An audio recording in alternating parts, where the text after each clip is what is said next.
19. Judges, please note code number 19 on stage.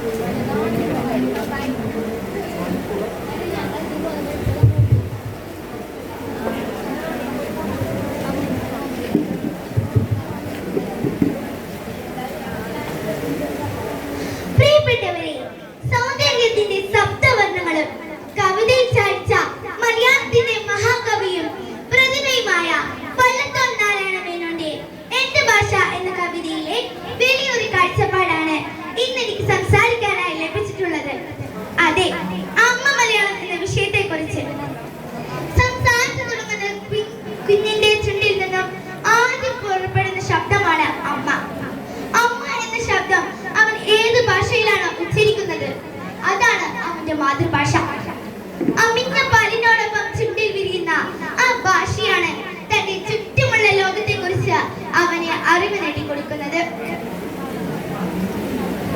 ആദ്യത്തെ ഗുരു അമ്മയാണെന്നതുപോലെ ആദ്യത്തെ ഭാഷ മാതൃഭാഷയാണ്.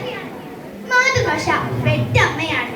ഇതാണ് മിണ്ടി തുടങ്ങാൻ ശ്രമിക്കുന്ന പിഞ്ചിളം കുഞ്ഞിന്റെ എന്ന് തുടങ്ങി മർത്തിനു പെറ്റമ്മ തൻ ഭാഷ താൻ എന്ന് അവസാനിക്കുന്ന വരികളിൽ വള്ളത്തോൾ ഓർമ്മിപ്പിക്കുന്നത്. ഇവിടെ നമ്മുടെ ഭാഷയായ മലയാളമാണ് ചർച്ച ചെയ്യാനുള്ളത്. ദ്രാവിഡ ഭാഷയായ മലയാളത്തിന്റെ വേരുകൾ തമിഴിൽ നിന്നാണെന്നും അല്ല സംസ്കൃതത്തിൽ നിന്നാണെന്നും ചർച്ചയുണ്ട്.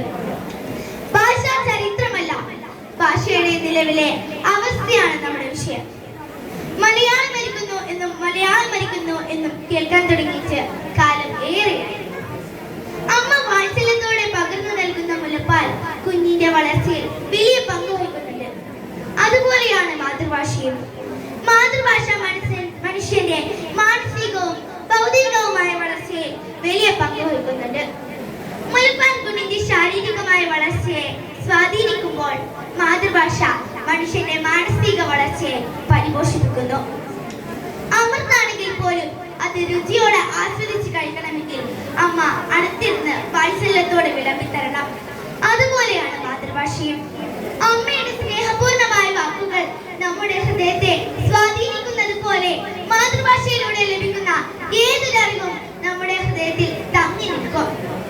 മനസ്സിനെ ഒരു പൂവായി കൽപ്പിക്കുകയാണെങ്കിൽ അതിനുള്ളിലെ തേൻകണമാണ് മാതൃഭാഷ.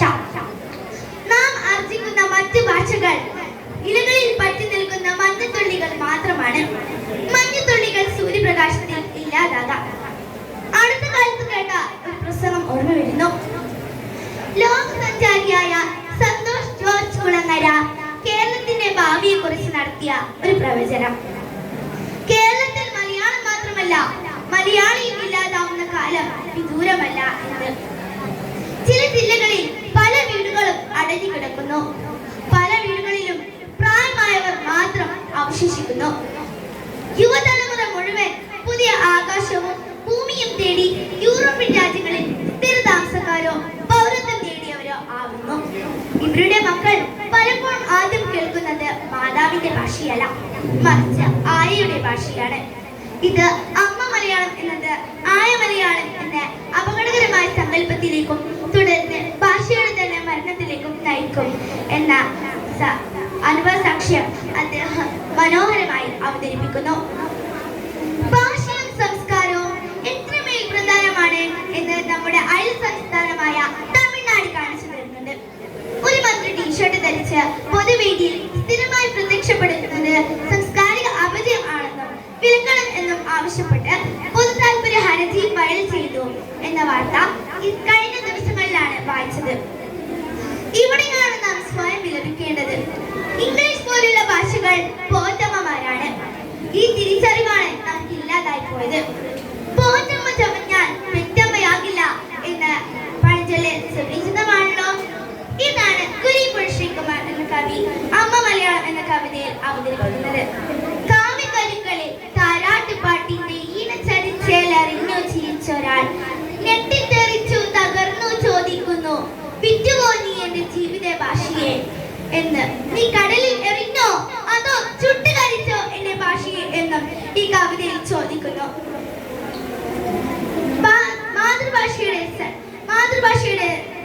മാതൃഭാഷയുടെ സംരക്ഷണം കാലഘട്ടത്തിന്റെ ദൗത്യമാണ് എന്ന തിരിച്ചറിവ് പൊതുസമൂഹത്തിനും സർക്കാരിനും ഉണ്ടായില്ലെങ്കിൽ ഓക്സിജൻ ഹബ് പോലെ മലയാള ഹബിൽ പോയി മാത്രം കേൾക്കാവുന്ന ഒന്നാവും നമ്മുടെ മലയാള ഭാഷ എന്ന് മാത്രം പറഞ്ഞുകൊണ്ട് ഞാൻ അവസാനിപ്പിക്കുന്നു.